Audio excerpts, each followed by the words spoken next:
같은 이름이 자꾸 나오니까 헷갈리지 마세요. 이 가인의 아들 에녹은 저 무드셀라 아버지 에녹이 아니에요. 365세 하나님이 이렇게 데려갔던 그 에녹이 아니에요. 헷갈리지 마세요. 가인의 아들 에녹인데 그 다음 가인이 무엇을 쌓고? 성을 쌓고. 여러분 잘 생각해 보세요. 가인이면 아담의 아들인데 그때 당시 성을 쌓는 기술이 있었다는 거예요. 상상이 가세요? 하여간 가인이 성을 쌓았어요. 왜 성을 쌓았을까요? 하나님을 떠난 인간은 이제 자기 스스로 자기를 보호해야 돼요. 자기 스스로 자기 안위를 책임져야 되는 인간이 첫 번째 할 수 있는 일이 성이에요. 성. 그래서 이 성 쌓는 일을 가인이 제일 처음에 한 것입니다. 여러분 우리도 지금 엄청난 성을 쌓고 있죠.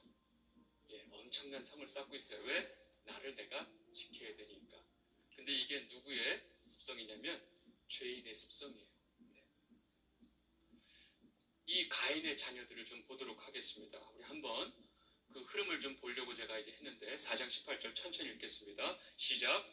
에녹이 이랏을 낳고 이랏은 무후야엘을 낳고 무후야엘은 무드사엘을 낳고 무드사엘은 라멕을 낳았더라.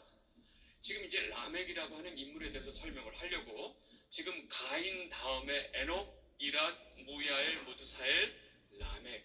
그러니까 이제 가인의 한 5대 손이죠. 그죠? 가인의 5대 손에 이 그 라멕이라고 하는 그 인물이 나옵니다. 성경이 이 인물 라멕에 대해서 아주 자세히 설명하는데 처음에 가인의 자손인 5대 손인 이 라멕이 어떤 삶을 살았는지 우리가 정확히 봐야 됩니다. 창세기 4장 19절에서 22절인데 같이 한번 천천히 읽겠습니다. 시작. 라멕이 두 아내를 맞이하였으니 하나의 이름은 아다요 하나의 이름은 실라였더라. 아다는 야발을 낳았으니 그는 장막에 거주하며 가축을 치는 자의 조상이 되었고 그의 아우의 이름은 유발이니 그는 수금과 퉁소를 잡은 모든 자의 조상이 되었으며 실라는 두발가인을 낳았으니 그는 구리와 쇠로 여러 가지 기구를 만드는 자요 두발가인의 누이는 나아마였더라. 정신이 없죠? 제가 그러실 것 같아서 요약을 했습니다. 자, 라멕은 두 아내가 있습니다. 아다와 실라가 있고 아다는 두 아들이 있는데 야발, 유발인데 야발은 들야자가 아니에요. 그냥 발음이 야발이지. 육축 치는 자의 조상이 됐어요. 그리고 유발은 수금과 퉁소를 잡는 한마디로 악기를 잡는 자의 조상이 됐고 두 번째 아내 실라가 두발가인 아들을 낳는데 그 두발가인은 어떤 인물이냐? 동철로 각종 날카로운 기계를 만드는 자예요. 여러분 조금만 생각해보면 이상한데 하실 거예요. 사실은. 그죠? 자 일단 저 라멕의 삶을 제가 보겠습니다. 저 때 벌써 일부 다처제를 본인이 시작했어요. 여러분 하나님께서 정말로 한 남자에게 여러 아내가 필요했다면 하나님이 하와만 만들어 주셨을까요? 하나님이 제일 첫 번째 만드신 처음 세운 가정의 모습은 한 남편과 한 아내였어요. 예, 하나님이 이 모습을 딱 세워주셨는데 죄인은 그 하나님의 모든 것들을 깨는 습성이 있습니다. 자기가 누가 알려주지도 않았는데 떡하니 아내 둘을 얻었죠. 그리고 이 가인의 후손들이 벌써 육축 치는 자의 조상이 됐고 그죠? 그 다음에 악기, 인간의 즐거움을 줄 수 있는 퉁소, 수금을 만드는 자의 조상이 됐고 또 날카로운 기계, 철로 만드는 기계를 만드는 조상이 됐어요. 여러분 이 사실 가지고 우리가 한 가지 우리가 분명하게 알 수 있는 사실이 있습니다. 그건 뭐냐면 당시 인류의 모든 문명을 만들고 발달시키는 그 사람들이 아벨의 계열, 아벨의 자손이 아니고 가인의 자손이라는 사실입니다. 여러분 이걸 우리가 분명히 알아야 돼요. 그리고 또 한 가지는 뭐냐면 사실은 우리는 머릿속에 옛날 고대 사회는 굉장히 낙후되어 있을 것이고 지금 현대 사회가 굉장히 고도로 발달된 시대라고 우리는 알고 있죠. 여러분 이제 조금만 알면 뭐 구석기, 신석기, 청동기 이런 거는 뭐 행여나 또 오해하지 마시고요. 거기에 대해서 반론을 제기하는 사람들이 많이 있습니다. 그리고 성경에 의하면 저는 역사학자는 아니지만 성경에 의하고 최근에 요즘 발견되는 모든 사건들을 정리해 보면 그 옛날 고대 시대의 기술이 지금보다 전혀 뒤처지지 않았다는 거예요. 여러분 요즘 그 피라밋이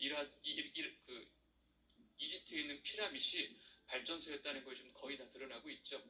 당시에 이미 전기를 사용했다는 거죠. 그 옛날 고대 시대에 마치 지금 우리가 대단한 걸 누리고 있다고 생각하지만 그래서 지금 기존의 역사가들이 만들어 놓은 그 역사 가지고 지금 발견되는 유물들을 해석이 안 되는 거예요. 네. 하여간 당시 이 모든 문명 문화를 만들어냈던 게 누구의 자손이라고요? 가인의 자손이라는 거. 제가 왜 이 말씀을 드리는지 좀 이따 이제 그 셋의 자손들을 보면 금방 알 수 있습니다. 근데 이 라멕이라는 인물이 아주 가관입니다. 보세요. 창세기 4장 23절에서 24절입니다. 같이 읽겠습니다. 시작. 라멕이 아내들에게 이르되 아다와 실라여 내 목소리를 들으라. 라멕의 아내들이여 내 말을 들으라. 나의 상처로 말미암아 내가 사람을 죽였고 나의 상함으로 말미암아 소년을 죽였도다. 가인을 위하여는 벌이 7배 1천인데 라멕을 위하여는 벌이 77배 1이로다 하였더라. 여러분 저 라멕이란 이름의 뜻이 뭐냐면 힘센 자의 뜻이 있고요. 그 다음에 아다라고 하는 아내, 첫 번째 아내의 뜻이 꾸미는 자. 그 다음에 신라, 두 번째 아내의 그 신라의 이름의 뜻이 뭐냐면 딸랑거리는 자. 희한하죠? 당시에 가인의 그 후손들, 라멕과 그 아내들의 이름의 뜻을 잘 보면 이 사람들의 삶의 중심이 어디에 있는지 얼핏 느낌이 오시죠? 보세요. 라멕은 아까도 말씀드렸지만 이미 아내를 둘을 취하고 있고 스스로 이 일부 다체제를 지금 꾸미고 있고 보세요. 나의 상처로 말미암아 내가 사람을 죽였고 나의 상함으로 말미암아 소년을 죽였도다. 이 뭐예요?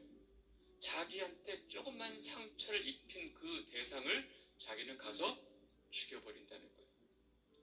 어디 네가 나를 건드려? 해가지고 자기한테 살짝 상처를 내면 그냥 가서 그를 힘으로 죽여버린 거죠. 제가 말했죠. 저 라멕이 조폭의 원조라고. 이미 이 가인의 후손들은 벌써 죄의 본색을 다 드러내기 시작했고 저런 특성들의 바로 죄인들의 특성이라는 거죠. 이렇게 가인의 후손들은 모든 인류 문명의 시발점의 역할을 했고 동시에 이 사회의 원리를 무엇의 원리로 바꿨느냐? 이 세상을 힘의 원리로 사는 그 세상으로 만든 자들이 바로 가인의 후예들이라는 사실입니다. 여러분 이 세상에 돌아가는 모든 원리는 힘이에요. 그거는 다 아시죠? 네. 힘을 뭐 우리가 힘하면 주먹이 아니고 힘으로 사용되는 대체제가 많이 있죠. 그 힘을 얻기 위해서 우리가 사는 거니까. 네. 이것이 가인의 후손들의 삶입니다. 그러면 지금 아벨 다음에 하나님께서 아벨 대신 셋을 주시는데 셋의 후손들은 어떻게 사는지 보겠습니다. 창세기 4장 25절 26절 같이 읽겠습니다. 시작. 아담이 다시 자기 아내와 동침하며 그와 아들을 낳아 그의 이름을 셋이라 하였으니 이는 하나님이 내게 가인이 죽인 아벨 대신에 다른 씨를 주셨다 함이며 셋도 아들을 낳고 그의 이름을 에노스라 하였으며 그때의 사람들이 비로소 여호와의 이름을 불렀더라. 아멘. 여러분 지금 하나님께서 아담에게 그 죽은 아벨, 가인이 죽인 아벨 대신에 셋을 주셨어요. 그래서 결국은 그 아벨의 후손은 결국 셋의 후손이죠. 셋의 후손인데 셋의 후손은 무엇을 하고 무엇을 만들고 뭐 이런 거 없어요. 딱 하나. 여호와의 이름을 불렀더라. 여러분, 여기서 여호와의 이름을 불렀다 하는 의미는 하나님께 예배했다 하는 의미가 있습니다. 여러분, 아벨의 후손들은 다시 말해서 하나님의 계열, 하나님의 백성들은요, 하나님을 예배하고 하나님과 동행하는 사람들이에요. 이 사람들은 그냥 그거 하나만으로 족한 거예요. 하나님과 동행하는 것 외에 다른 게 필요 없는 사람들이에요. 제 어머님 외갓댁이 황해도에서 이렇게 피난 나오셔가지고 제가 어려서부터 그 피난 얘기를 계속 듣고 제 외할아버지하고 외할머니가 저희 어머님과 셋째인데 자식들, 아기까지 다 줄줄이 다 묶어가지고 피난 내려와서 저 부산에서 막 그냥 살던 그 피난민의 얘기를 저도 듣고 자랐는데, 제가 이제 어렸을 때 외할아버지가 바로 옆에 있으니까 늘 가서 그냥 할아버지 집에서 늘 지내면서 할아버지를 보면서 자랐는데, 제 할머니가 막 이렇게 막 이제 불평을 하면 저희 할아버지가 조용히 하라! 뭐가 이렇게 없는 게 많네? 돈 하나 없는 게야! 딱 그래요. 근데 제가 옆에서 진짜 맞는 말이다. 할머니는 이것도 없고 저것도 없고 어것도 하는데 할아버지는 그걸 다 총정리해서 그 돈 하나 없는 게야! 조용히 하라! 딱 입을 막아버려요.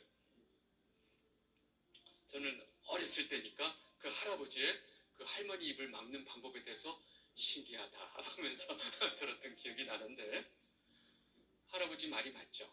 그냥 할머니 입장에서는 이것도 있어야 되고 저것도 있어야 되고 늘 궁했으니까, 어렵게 사셨으니까. 근데 할아버지 볼 때는 돈 하나 없어서 그거 다 없는 거지, 이렇게 딱 한마디로 잘라버렸었던 그 기억이 나는데, 여러분, 돈으로 우리는 뭐든지 다 할 수 있죠. 물질적인 부분. 근데 돈으로, 또 명예로, 또 권력으로, 힘으로 할 수 없는 것들이 있어요. 사실 그 모든 것들이 하나님 대체제죠. 그죠? 하나님이 없이 살아야 되는 인간들이 필요한 것들이 다 돈, 권력, 명예, 힘. 그죠? 힘으로 써야 되니까. 근데 우리가 거꾸로 하나님만 계시면 이 모든 것들이 우리에겐 필요가 없는 거예요. 여러분, 여기서 오해하실 수 있어요. 그러면 어떻게 살라고요? 보통 남자분들은 아멘, 그런데 여성분들은 거기서 한 스텝 더 나가서 생각하죠. 아니, 아멘이긴 한데 어떻게 손가락 빨고 살아? 이렇게 생각이 사실 되죠. 네. 하나님을 몰라서 그러세요? 우리 머릿속에 뭐가 필요하고 돈이 있어야 이것도 하고 저것도 하고 우리가 먹고 살 집도 있어야 되고 그걸 하나님이 모르실까요? 네. 하나님에 대한 전적인 신뢰가 중요합니다. 우리에게 뭐가 필요한지. 하나님은 지금 이 시대의 삶을 잘 모르세요. 이런 생각하지 마세요. 여러분들 머리카락까지 세시는 분이 여러분들이 뭐가 필요한지, 지금 여러분들이 뭐 때문에 고민하는지, 무엇이 제일 중요한지를 모르시냐고요. 하나님에 대한 전적인 신뢰를 가지고 하나님만 동행하는 삶이 그 인간에게 가장 평안하고 행복한 삶이라는 것입니다. 그래서 성경 곳곳에 가인은 자신의 성을 쌓지만 성경 곳곳에 하나님의 백성들의 고백은 뭐냐면 하나님이 나의 산성이십니다. 하나님이 나의 방패이십니다. 이걸 고백하는 거예요. 하나님이 내 인생의 모든 보호막이 되어주시기 때문에 하나님의 백성들은 자신이 땀을 흘리면서 성을 쌓지 않는 거예요. 여러분, 아무리 견고한 성도, 아무리 세상의 그 난공불락의 모든 성들도 다 무너졌다는 거 아셔야죠. 네. 제리코 성 아시죠? 제리코. 여리고성, 그 난공불락 성도 7바퀴 도니까 그냥 다 허물어졌어요. 네. 여러분, 우리가 아무리 성을 쌓아도 하나님이 허물면 한 방에 허무는 거고, 또 아무것도 없어도 하나님이 막으시면 아무도 못 뚫고 들어온다는 사실입니다. 그걸 아셔야 돼요. 여러분 모두가 성인이 뭐니 나를 보하는 것들을 의지하지 마시고 하나님만 의지하고 하나님만 동행하게 되시기를 바랍니다. 네. 5장에 들어가면 아담의 족보가 나옵니다. 창세기 5장 3절 같이 보겠습니다. 시작. 아담은 그 하나님의 형상과 같은 아들을 낳아 이름을 셋이라 하였고. 여러분, 이 말씀을 보면서 무슨 생각이 드세요? 아담은 130세에 자기의 모양, 곧 자기의 형상과 같은 아들을 낳았다. 여러분, 아담은 누구의 형상대로 줌을 받았죠? 그죠? 아니, 그러면 보세요. 아담은 하나님의 형상대로 지음 받았는데 아담은 자기의 형상대로 셋을 낳았어. 그러면 또 하나님의 형상이네요. 이렇게 생각할 수 있죠. 근데 여기에 약간 우리가 생각할 게 있습니다. 하나님이 처음에 아담을 하나님의 형상대로 지으셨지만 그 하나님의 형상이 깨져버렸잖아요. 무엇에 의해서? 죄. 그 타락의 죄로 인해서 사실은 하나님의 형상이 깨져버린 상태예요. 그 깨져버린 죄인의 상태. 그냥 죄를 질 수밖에 없고 약해졌고 자기를 보호해야 하고 부끄러움과 두려움을 갖는 그 형태. 그리고 결국은 어떻게 돼요? 죽을 수밖에 없는 그 타락한 인간의 모습으로 셋을 낳았다는 거예요. 지금 성경이 지금 그 얘기를 하고 있는 거예요. 하나님은 아담에게 이 모습으로 창조를 하지 않으셨어요. 근데 그 죄로 인해서 아담의 그 다음 아들서부터, 물론 그 이후의 모든 인류가 결국 이 모습대로 아담의 형상대로 사실은 태어났다는 거죠. 이게 죄인의 형상입니다. 네. 놀랍게도 그 가운데 하나님의 형상이 조금 남겨진 사람들이 있다는 게 감사하죠. 그래서 많은 사람들 속에 하나님의 형상을 가지고 있는 사람들이 아주 명맥을 유지하는 모습으로 성경이 그 이야기를 하고 있습니다.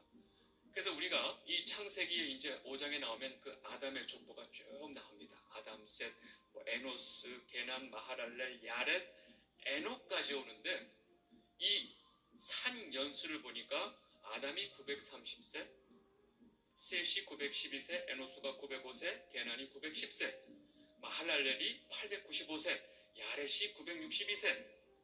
평균 내봤더니 한 920세가 평균이에요. 네. 요때 한 300세에 들어가시면 아이고 저 젊은 나이에 근데 우리가 잘 아는 아까 그 가인의 아들 에녹 말고 여기서 셋에 지금 쭉 떨어져서 나오는 에녹이 있습니다. 에녹. 여러분들이 우리가 잘 아는 그 에녹이 나옵니다. 그 에녹에 대한 이야기를 좀 보겠습니다. 창세기 5장 21절에서 23절 시작. 에녹은 65세에 무드셀라를 낳았고 나온 후 300년을 하나님과 동행하며 자녀들을 낳았으며 그는 365세를 살았더라. 여러분, 이 에녹이 365세에 하나님께서 데려가신 거 알고 있죠? 근데 우리는 하나님과 동행하면서 살면서 하나님께서 에녹을 데려간 이 에녹의 삶에는 별로 관심이 없고 그 에녹의 아들 969세 최고의 장수했던 무두셀라만 관심이 있어요. 제가 신문에 봤더니 무두셀라 허리띠 그 허리띠 이름이 무두셀라 허리띠예요. 그것도 성경을 알아야 이해할 텐데 이 에녹의 아들이 무두셀라입니다. 잘 보세요. 무두셀라라고 하는 그 아들의 이름을 사실은 하나님께서 그 에녹에게 알려주신 것 같은데 자세한 건 성경에 안 나와서 제가 추측을 할 뿐인데 저 무두셀라라고 하는 이름의 뜻이 중요합니다. 무두셀라의 이름이 뭐냐면 창을 던지는 자예요. 근데 이 창을 던지는 자가 무슨 의미가 있냐면 고대 전쟁에서는요, 뭐 지금처럼 그렇게 복잡한 전쟁이 아니고 들판에서 싸우는 고대 전쟁에서 앞장서서 전쟁 이끄는 자가 창을 던지는 자예요. 그래서 이 창을 던지는 자가 죽으면 그 전쟁은 진 게임이 되고 이 부족은 이 부족에 의해서 완전히 전멸당합니다. 그래서 이 무두셀라라고 하는 이름 속에 무슨 의미가 있냐면 여보세요? 창을, 창을 던지는 자가 죽으면 멸망이다라는 의미가 있어요. 그래서 이 무두셀라라고 하는 이름 속에 무두셀라가 죽으면 이 세상이 종말이 온다의 의미가 있는 거예요. 여러 가지 상황을 추정해 볼 때 이 에녹은 선지자였습니다. 하나님께서 그에게 마음을 주신 것 같아요. 그리고 무두셀라라는 아들의 이름까지 주셔서 너는 이 아들이 죽으면 이 세상이 끝난다는 것을 알고 알려라. 아마 그 의미를 주신 것 같아요. 그래서 에녹은 자기가 아들을 낳았어요. 65세. 근데 이 아들이 죽으면 세상이 끝나는 거예요. 그러면 이 아들이 언제 죽을 줄 아냐고요? 사실은 지금 우리가 900 몇 세 아주 일부 사람들, 이 구속사와 연관된 사람들 이름만 계시해서 그렇지 일찍 죽는 사람이 없었겠어요? 아이 때 죽을 수도 있고 뭐 100세 이전에 죽을 수도 있고. 그러면 에녹은 이 무두셀라가 언제 죽을지 모르기 때문에 이 땅에 언제 종말이 올지 모르는 항상 종말론적인 삶을 살 수밖에 없었다는 거예요. 이해하셨죠? 그러면서 300년을 하나님과 동행하며 자녀를 낳았어요. 네. 뭐 종말은 종말이고 자녀는 낳아야 되니까 300년을 계속 하나님과 동행하면서 자녀를 낳았다고 기록을 하고 있습니다. 어떻게 에녹이 그 365년의 세월을 하나님과 동행하면서 살 수 있었을까? 바로 종말을 보여주는 그 아들 때문에 하나님께서 그에게 그것을 보여주신 거죠. 여러분 잘 생각해 보세요. 지금은 우리가 시대가 이 수명이 달라졌어요. 뭐 100세만 넘으면 완전히 1세기를 사셨습니다 하면서 막 100세가 넘으면 막 장수하신 분이 아주 큰 우리가 그냥 리스펙트를 하고 그 인생을 긴 인생을 다 살아오신 것처럼 얘기하고, 예? 여러분 지금 그렇게 100세만 넘어도 장수했다고 하는 그 시대에 지금 우리는 잘 살아봐야 100세가 넘는데 우리는 지금 사는 모습을 보면 그렇게 100세밖에 못 사는 인생인데도 여러분들 살면서 나는 곧 죽을 거야 라는 생각을 안 해요. 사람들의 사는 모습을 보면 끝끝내 안 죽을 것 같이 마구 살아요. 엄청난 착각을 하고 살아요. 자기는 결코 안 죽을 것처럼 하고 살아요. 여러분 그렇다면 지금 우리가 100세만 살면서도 이런데 당시에 보통 사람들이 900년이나 살고 있는 시대의 사람들은 어떤 모습으로 살았을까요? 마치 자신들이 영생하는 존재처럼 생각하지 않았을까요? 여러분 900년이 적은 시간인가요? 1000년인데 900살을 살면서 그 사람들은 어떻게 살았냐는 거예요. 근데 그 시대에 에녹이 저렇게 300년 동안 하나님과 동행할 수 있었다는 것은 보통 일이 아니죠. 그죠? 그래서 이 에녹은 그렇게 300년 동안 이 세상이 언제 끝날지 모르는 그런 종말적인 삶을 살면서 세상 사람들에게 이제 끝이 오고 있다라는 그런 메시지를 전하는 아마 선지자의 삶을 살지 않았을까. 네. 그리고 365세에 하나님께서 그를 데려가시죠. 5장 24절 시작. 에녹이 하나님과 동행하더니 하나님이 그를 데려가심으로 세상에 있지 아니하였더라. 여러분 동행, 최성수의 동행이 아니고 여러분 저 하나님과의 동행에 대해서 여러분 좀 깊이 한번 묵상해 보셔야 돼요. 아니 보이지 않는 하나님과 어떻게 동행을 한단 말인가. 여러분 이 동행의 의미는요, 제가 나중에 그 아브라함이 이삭을 데리고 저 모리아산 올라갈 때 아주 기가 막힌 동행의 그 개념이 나오기 때문에 그때 다시 한번 설명하겠지만 여러분들 각자 하나님과 동행한다는 것이 무엇일까에 대해서 한번 깊이 생각을 좀 해보시면 좋겠습니다. 우리는 사실은 이미 살 만큼 살아서 제 기준으로 말하겠습니다. 불과 뭐 한 30년, 40년을 못 살죠. 근데 지금 저 같은 나이 때만 돼도 당장 자기는 언제 죽을지 자기는 생각해 본 적도 없어 라고 사는 인간들이 천지예요. 그죠? 여러분 이렇게 사는 인간들의 모습을 보면 너무 어리석고 그냥 저 불구덩이로 뛰어드는 하루살이 같아요. 여러분, 이게 보통 세상 사람들의 사는 모습입니다. 너무나 감사하게 우리에게는 이 모든 것을 분별할 수 있는 하나님 말씀을 주셨어요. 그죠? 여러분, 저도 그렇고 여러분들도 그렇고 끝이 있습니다. 그죠? 별로 기분이 안 좋으세요? 아니, 끝이 있다니까요. 자꾸 사람들이 뭘 모르는데, 아이고 예수님 속히 오신다더만 속히도 오시네. 내가 속히 오리라. 그래서 그 속히란 말은요, 시간 개념이 아니고 내가 반드시 오리라 하신 말씀이에요. 반드시 오세요. 근데 언제 오세요? 벌써 1000년이 지났는데. 여러분 착각하지 마세요. 예수님 오시기 전에 우리가 먼저 가요. 예수님 오셔서 이 세상이 끝이 나든 내가 죽든 어차피 끝 아니에요. 뭐가 빠를지 모르지만 어차피 우리가 죽어도 끝이에요. 그렇다면 끝은 그렇게 많지 않았다는 걸 아셔야죠. 이 명확한 분별을 가지고 사셔야 됩니다. 그래서 우리는 명료한 이 세상에 지금 저 당시에도 끝이라고 하는 것을 사람들은 상상을 못했어요. 근데 지금 이 많은 징조들이 있음에도 불구하고 우리가 이 세상이 끝날 것이라는 생각을 못한다면 그것처럼 바보가 없는 거죠. 이 세상은 끝이 납니다. 하나님이 성경을 통해서 분명하게 말씀하셨고 우리도 또 끝이 나요.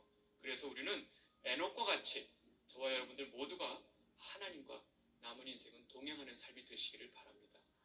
이것처럼 중요한 게 없다는 거죠. 여기서 중요한 게 있습니다. 아까 무드셀라가 창을 던지는 자, 즉 무드셀라가 죽으면 이 세상이 끝난다는 메시지가 그 이름 안에 있다고 그랬죠. 잘 보세요.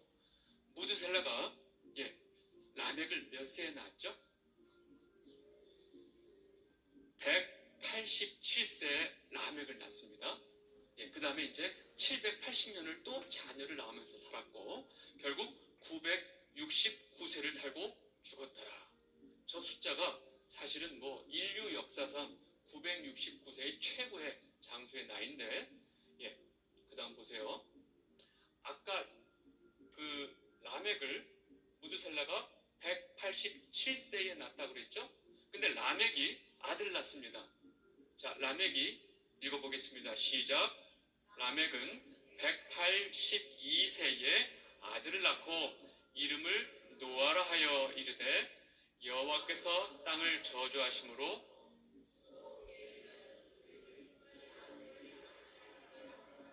그렇죠. 그러면 무드셀라가 187세에 라멕을 낳았고 라멕이 182세에 노아를 낳았어요. 그러면 노아가 태어날 때 무드셀라는 몇 살이었을까요? 자, 계산을 빨리 해보세요. 머리에서 쥐가 나는 걸 알고 있습니다. 제가 그래서 이 계산도 우리가 못해가지고 제가 계산해왔어요. 자, 무드셀라가 187세에 라멕을 낳았고 라멕이 182세에 노아를 낳았어요. 그럼 무드셀라가 몇 세예요? 369세. 근데 홍수가 언제 일어났느냐? 노아가 600세 때 홍수가 일어납니다. 그러면 노아가 600세 때 홍수가 일어나는 그 해에 무드셀라의 나이가 969세. 우리가 좀 이따 볼 텐데 홍수 일어나는 해를 보면 노아의 나이가 600세 2월 17일 날 홍수가 터져요. 그러면 2월 17일 전에 아마 제 추측컨대 한 1월 말쯤 돌아가시지 않으셨나. 그래서 할아버지 장례 치르고 홍수를 맞이하지 않았나 생각이 듭니다. 정확하게 무드셀라가 죽는 그 해에 이 세상에 심판이 임하는 거죠. 여러분, 하나님의 계획은 한치의 오차도 없습니다. 여러분, 성경이 분명히 하나님이 우리에게 말씀하신 거는요 반드시 이루어집니다. 이루고 이제 비로소 홍수가 나는 거예요. 여러분, 홍수가 나면 어떤 현상이 벌어지는지 아세요? 먹을 물이 없어요. 그래서 홍수 나기 전에 우리 물 한 컵 먹고 홍수를 보겠습니다. 잠깐 물 한 잔 마시고 제가 홍수를 이야기하겠습니다. 한번 보겠습니다. 6장 1절 2절 한번 같이 한번 읽겠습니다. 시작. 사람이 땅 위에 번성하기 시작할 때에 그들에게서 딸들이 나니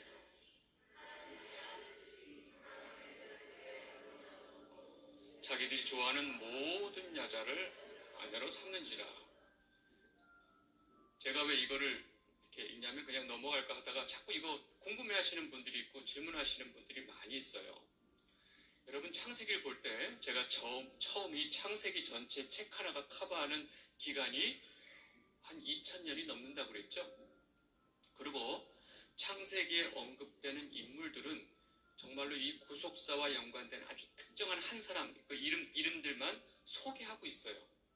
아담이 뭐 가인하고 아벨 그 셋만 낳겠어요? 그 700년 동안 계속 자식을 낳는데 여러분 이제 비교를 해보세요.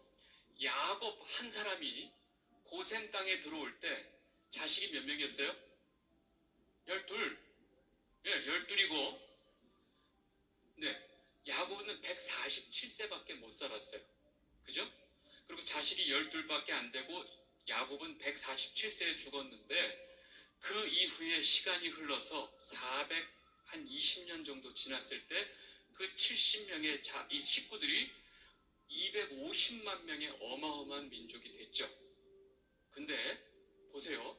지금 우리가 아담 때부터 보니까 보통 한 명이 낳는 자식이 12명이 아니라 몇백 명은 될 것 같아요. 900년 동안 매년은 어려울까요? 뭐 경년으로 난다 하더라도 400명은 나요.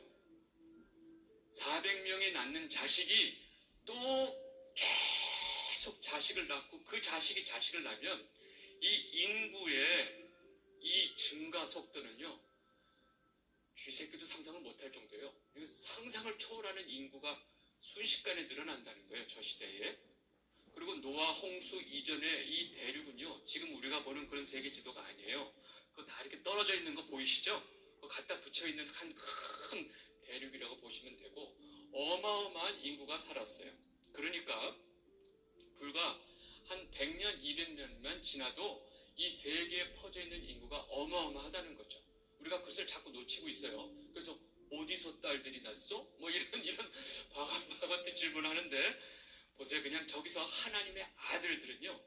무슨 천사 같은 존재가 내려와서 뭐 신들하고 뭐 사람들하고 뭐 결합하는 무슨 자꾸 신화 같은 얘기하는데 그게 아니고 하나님의 아들들은 우리가 아까 이 성경에 경건한 셋의 후손들이 있고 그 다음에 그 가인의 후예들 있죠. 불경건한 가인의 후손들 이렇게 구분하시면 돼요. 네, 아시겠죠?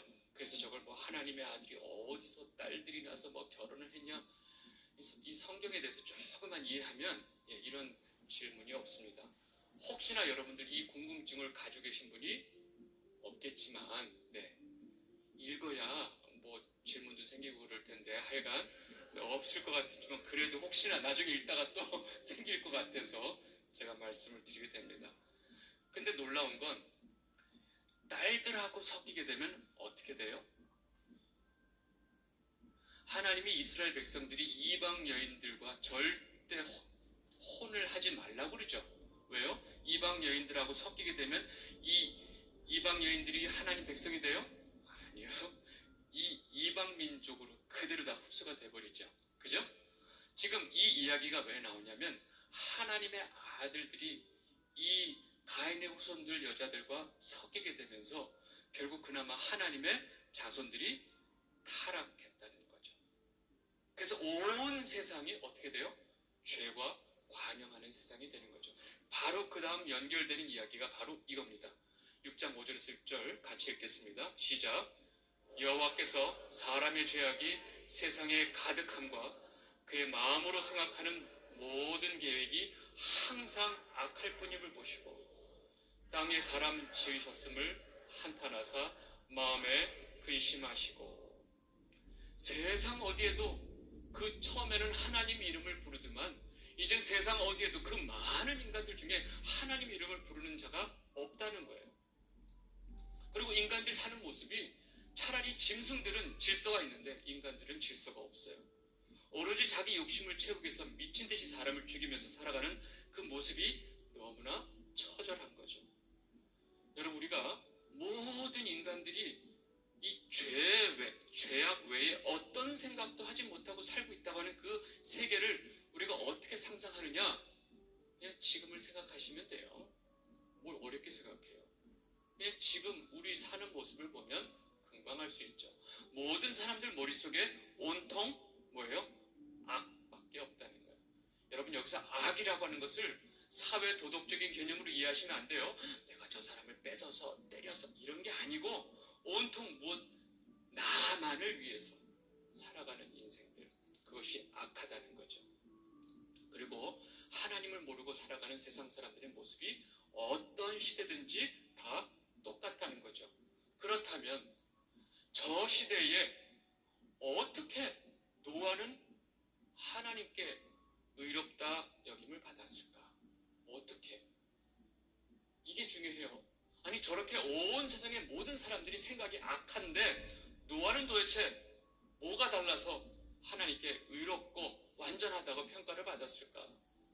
창세기 6장 8절에서 9절입니다. 시작. 그러나 노아는 은혜를 입었더라. 이것이 노아의 조건이라. 노아는 의인이요 당대 완전한 자라. 그는 하나님과 동행하였으며. 여러분 노아가 어떻게 저 악한 모든 사람들이 악한 그 세상 속에서 어떻게 의인이 될 수 있고 당대 완전한 사람이 될 수 있고 하나님과 동행할 수 있었을까요? 예? 하나님의 은혜. 하나님의 은혜를 입었기 때문에 그게 가능한 거예요. 노아가 뭐 잘나서 노아가 뭐 새벽기도 열심히 하고 뭐 그게 아니고요. 하나님의 은혜를 입었기 때문에. 누구의 주권이 있다는 거죠? 하나님의 온전한 주권이 있다는 것을 알아야 됩니다. 여러분 놀라운 사실은 지금 이 악한 시대에 모든 사람들이 자기 삶을 위해서 미친 듯이 살아가는 이 악한 시대에 여러분들은 어쩌자고 화요일날 저녁에 이 시간에 여기 앉아 있어요? 제가 성경 좀 좋아해서요. 저 성경 공부 열심히 하거든요.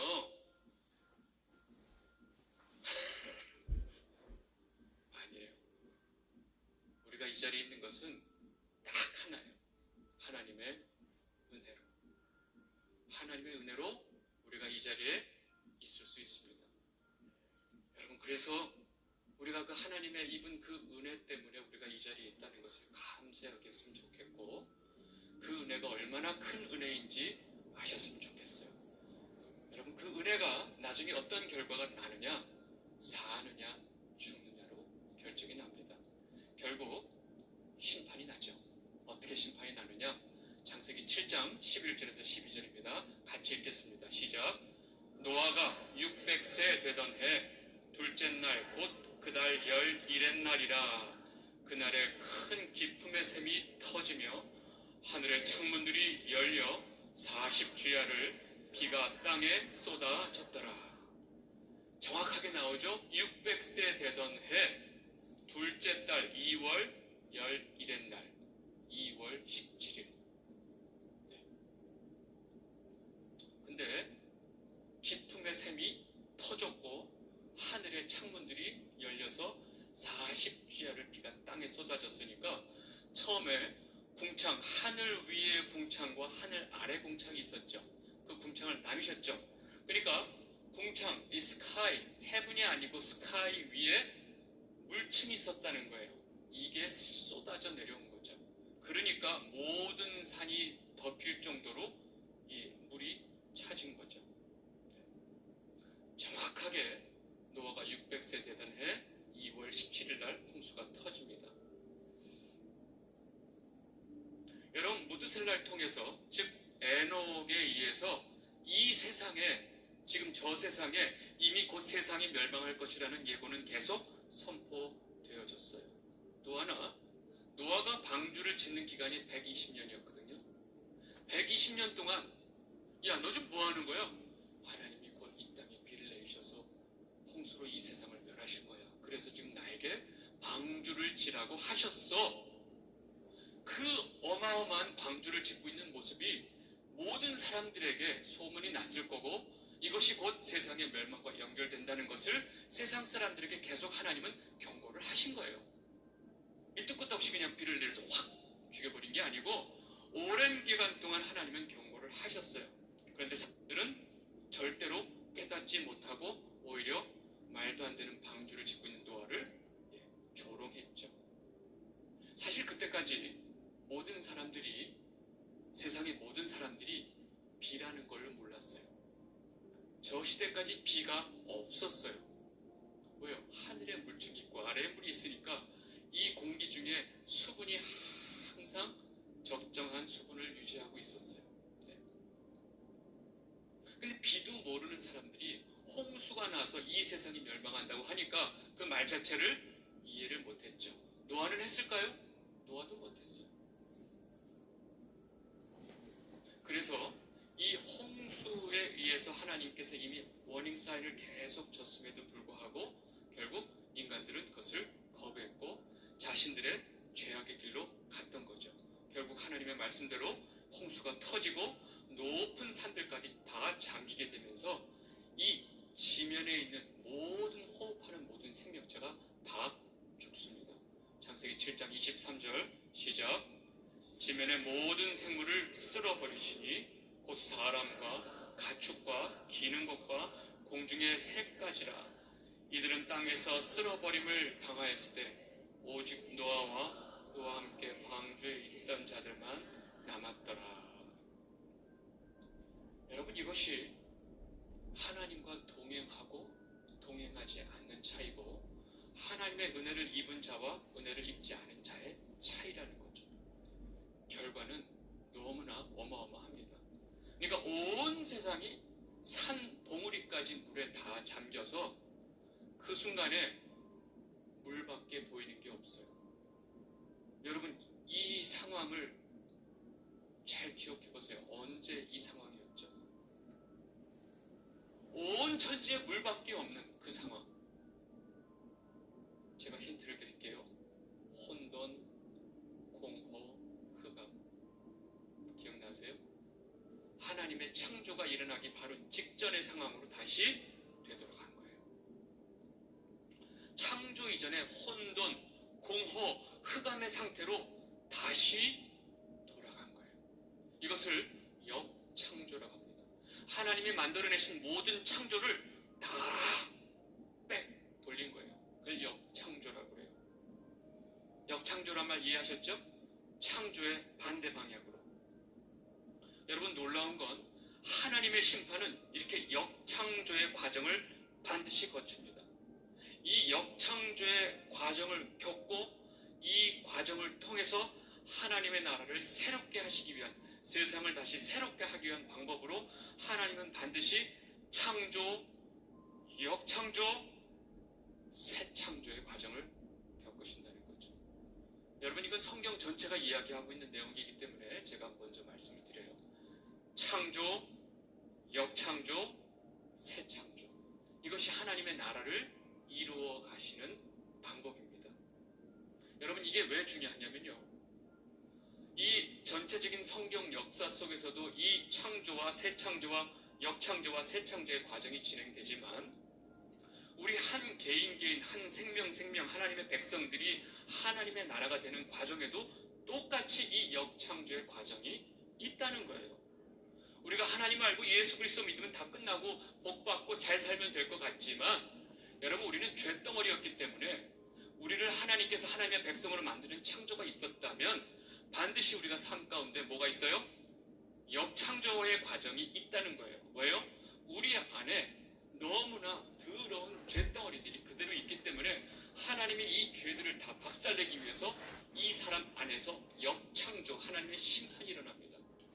내 안에 있는 모든 죄성들을 하나님께서 부셔버리는 역창조가 일어난다고요. 여러분, 이것이 한 개인의 삶에 나타날 때는요, 상상할 수 없는 고난의 보세요. 방주는 배인데 어떤 동력도 없어요. 그죠? 그리고 운전대, 방향키도 없어요. 이게 뭐예요? 물에 둥둥 떠다니면서 어디로 가야 될지, 뭐 해야 될지 아무것도 할 게 없어요.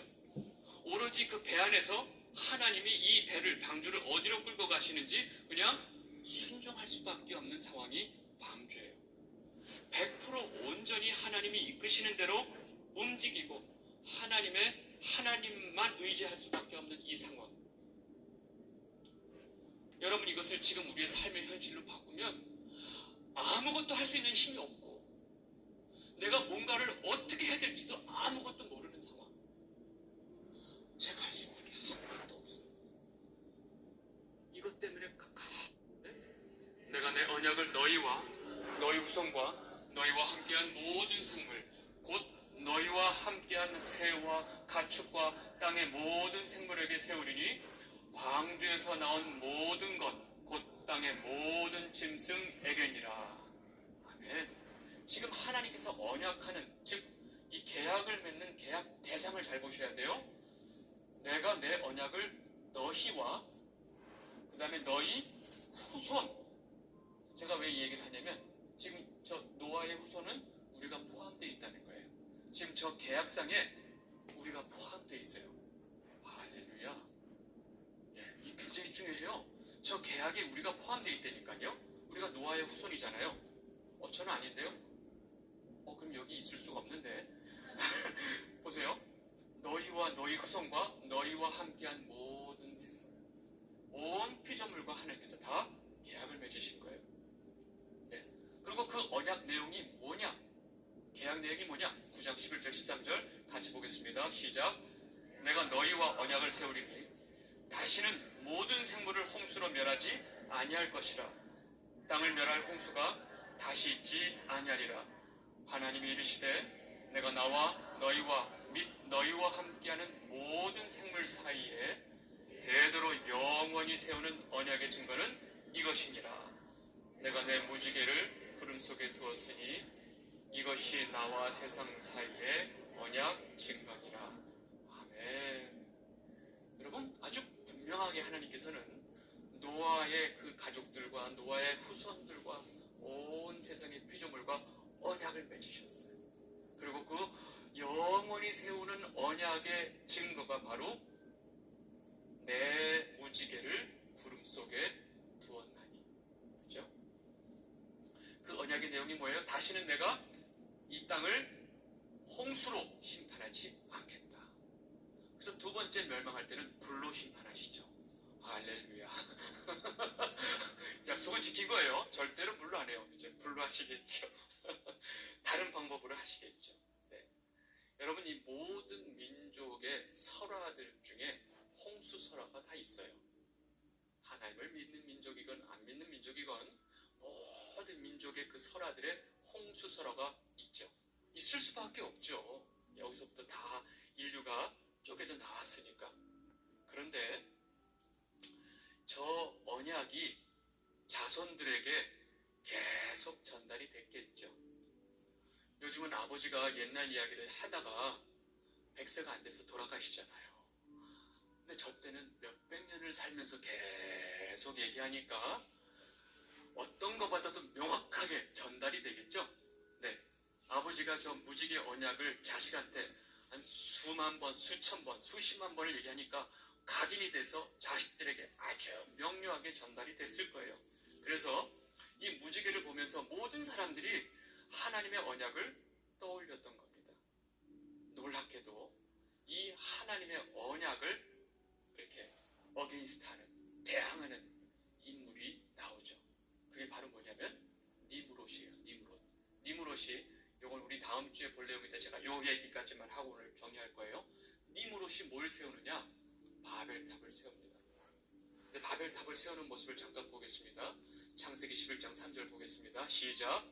자, 말하되 자, 벽돌을 만들어 견고히 굽자 하고 이에 벽돌로 돌을 대신하여 역청으로 진흙을 대신하고.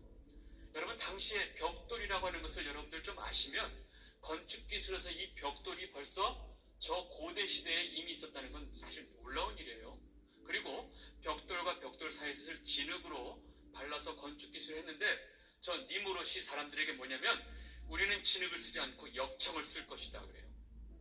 역청이 뭔지 아세요? 보세요. 하나님께서 노아에게 방주를 만들 때 어떻게 하라고 그랬냐면 6장 14절 시작. 너는 잣나무로 너를 위하여 방주를 짓되 그 안에 간들을 막고 역청으로 그 안팎에 칠하라. 저 역청이 무슨 용도인지 아시겠어요? 방수 역할을 하는 거예요. 그렇다면 바벨탑을 쌓는데 무슨 탑을 쌓고 있느냐? 요즘 건물 질 때 내진 설계한다고 그러죠? 뭐 그래도 한번 흔들면 다 무너지겠지만 내진 건물이 아니고 내수, 방수 지금 탑을 짓고 있는 거예요.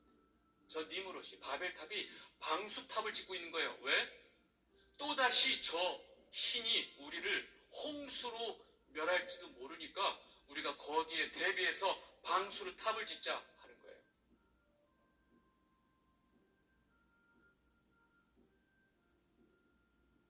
이 얘기는 뭐냐면 바벨탑을 짓고 있는 그 니무롯과 그를 따르는 모든 인간들은 하나님의 언약, 무지개를 통해서 하나님이 모든 인간과 모든 생물에게 하신 그 언약을 어떻게 해요? 무시해버리는 거예요. 언약을 째껴버리는 거예요. 여러분, 이것은 누구를 째끼는 거예요? 하나님을 대항하는 거죠. 하나님의 언약을 무시하는 이들의 모습은 정확하게 하나님을 떠난 죄인이라는 것을 증명을 하고 있고, 이 바벨탑을 세우는 인간들은 끊임없이 하나님을 거부하는 인간들이에요. 이들이 한 죄가 뭐냐? 하나님의 언약을 무시해버린 거예요. 여러분, 그렇다면 하나님이 우리에게 주신 그 언약, 구약과 신약이 우리에게 주신 언약이죠. 여러분은 그동안 하나님이 주신 그 언약을 무시하지 않았어요? 그럼 니무롯하고 뭐가 달라요? 바벨탑을 지은 그 인간들하고 우리가 뭐가 다르냐는 거예요. 왜요? 우리도 하나님의 언약을 째껴버리고 살아왔으니까. 여러분, 이게 심각하다는 거예요. 하나님이 우리에게 주신 이 언약을 우리가, 놀라운 건 우리 주변에 온 천지에 성경이 굴러다녀. 성경 툭툭 쳐서 먼지를 털어야 될 만큼 차 뒤에도 두고 다니고요, 차 앞에도 두고 다녀. 왜 두고 다니는지 모르겠어. 아버지 하나님 알고 있습니다. 우리가 그 은혜를 붙들고 끝까지 하나님만 의지하고 살아가는 자들 되게 하여 주시옵소서. 감사드렸고 이 모든 말씀 예수 그리스도의 이름으로 기도드렸사옵나이다. 아멘.